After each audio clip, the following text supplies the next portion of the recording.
Tuhan bersamamu dan bersama rohmu.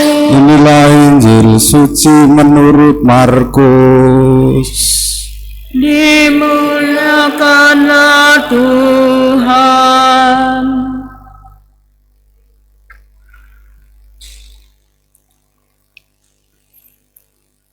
Pada suatu ketika Yesus berkata, "Beginilah halnya kerajaan Allah. Kerajaan Allah itu seumpama orang yang menaburkan benih di tanah. Malam hari ia tidur, siang hari ia bangun, dan benih itu mengeluarkan tunas, dan tunas itu makin tinggi. Bagaimana terjadinya orang itu tidak tahu. Bumi dengan sendirinya mengeluarkan buah, mula-mula tangkai, lalu bulir, kemudian butir-butir yang penuh isi pada bulir itu. Apabila buah itu sudah cukup masak, orang itu segera menyabit sebab musim menuai sudah tiba." Yesus berkata lagi, "Dengan apa hendak kita bandingkan kerajaan Allah itu? Atau dengan perumpamaan manakah kita hendak menggambarkannya? Hal kerajaan Allah itu seumpama biji sesawi yang ditaburkan di tanah.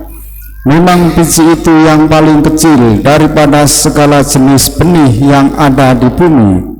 Tetapi apabila ditaburkan, ia tumbuh dan menjadi lebih besar daripada segala sayuran yang lain, dan mengeluarkan cabang-cabang yang besar, sehingga burung-burung di udara dapat bersarang dalam rimbunannya."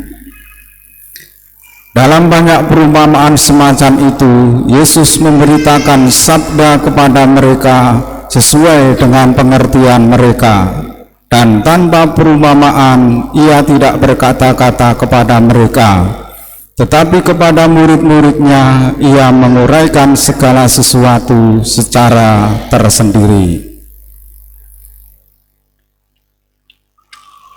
Demikianlah sabda Tuhan.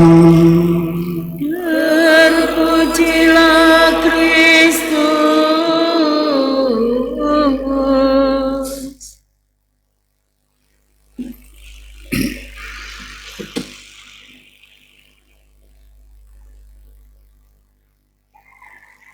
Bapak Ibu umat Allah yang terkasih, selamat sore.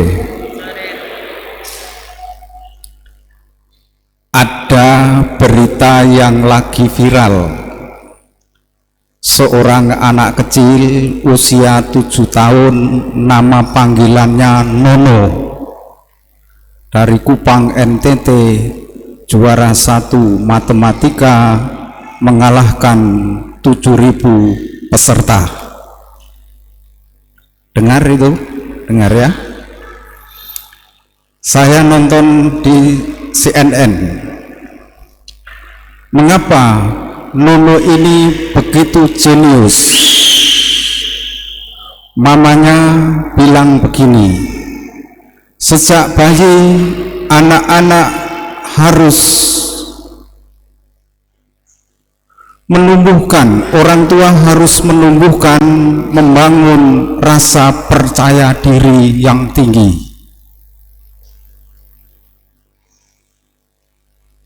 Lalu ketika usia 4 tahun, orang tua Nono ini, padahal Nono belum bisa membaca, orang tuanya sudah mengajari berdoa. Maka nanti anak-anak putra-putri Bapak Ibu, coba kalau usia 4-5 tahun anak-anak belum bisa membaca, paling tidak hafal doa Bapa Kami dan Salam Maria. Itu Bapak Ibu baru keren. Bukan anak-anaknya belum bisa pipis di toilet, di WC, tetapi sudah pinter buka YouTube di HP. Kacau pendidikan. Karena doa Bapa Kami itu menanamkan kepercayaan diri bahwa Allah itu penuh kasih, bahwa Bapa itu penuh kerahiman, dan itu harus menjadi gambaran seorang ayah. Doa Salam Maria juga menanamkan kepercayaan diri kepada seorang anak bahwa ibu itu penuh kasih seperti Bunda Maria, dan itu diwakilkan kepada para ibu. Nono pada usia 5 tahun sudah bisa membaca, dan anak dan orang tuanya membacakan Alkitab, terutama Injil. Kisah Yesus itu, sejarah Yesus itu kisah heroik seorang laki-laki sejati yang membela kemanusiaan. Dan ketika dia belajar sempoa, belajar itu sebagai sesuatu yang asik dan menyenangkan. Belajar harus seperti bermain. Maka begitulah, Nono memang kecerdasannya di atas rata-rata, tetapi ketika didampingi oleh orang tua yang pas, ibunya seorang guru, papanya seorang petani biasa, menjadi anak yang luar biasa. Juga oleh orang tuanya, juga bapak ibu harus mengajarkan disiplin, menghargai sesama, dan rendah hati. Nono bercita-cita seperti Elon Musk, punya menciptakan segala sesuatu yang luar biasa, hebat dia. Lalu dalam wawancara penutup itu ditekankan lagi, yang paling penting dalam hidup anak-anak dalam keluarga juga pertama harus takut akan Tuhan dan rendah hati. Dan dalam mengasuh, pola asuh, pola pendidikan anak itu harus pakai hati, karena hati itu seperti magnet, gampang diterima oleh otak anak, dan itu menjadi sistem nilai yang dihayati di dalam hati.